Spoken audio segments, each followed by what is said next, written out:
Principle number 2, disorder and dysfunction are always initiated by irritation. Okay? Irritation is anything that causes trauma on any level to your body. Okay, so that could be lead poisoning. Okay, very traumatic, very damaging to your body. Okay, very, very blatant irritant, lead is, right? Could be a car accident where you get banged up really bad. Okay, that's blunt trauma, right? Could be a catastrophe in the family. Could be a relationship strain or something like that. Okay, those are all traumatic events and traumatic issues that put the body into a stress state. So if anything that puts the body into a stress state is an irritant. Okay, so what is the body's response to irritation? The body's response to irritation is always 100% of the time an inflammatory response.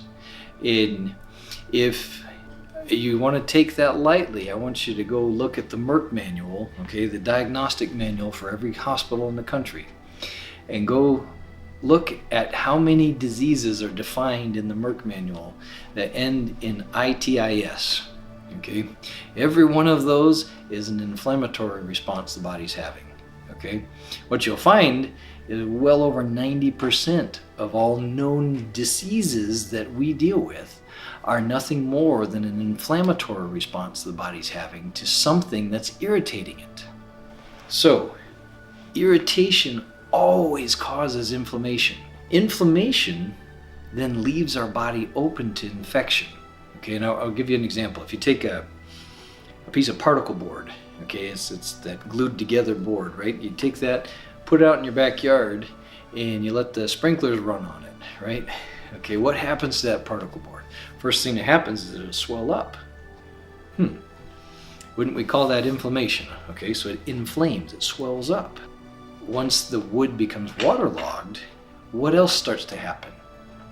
It starts to decompose, correct? Okay, so as that wood decomposes and starts to fall apart, things start to grow on it, okay?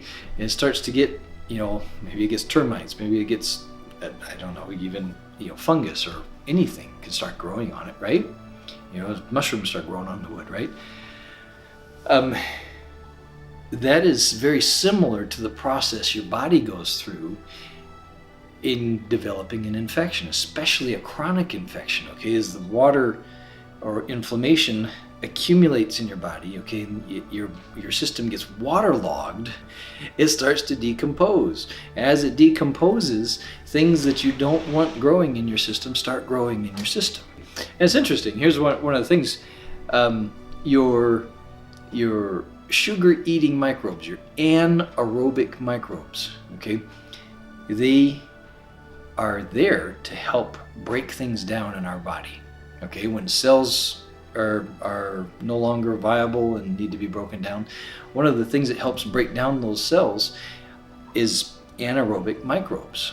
Okay, those anaerobic microbes are there to break things down. Well, guess what happens when your body becomes chronically inflamed? Those anaerobic microbes start breaking your body down.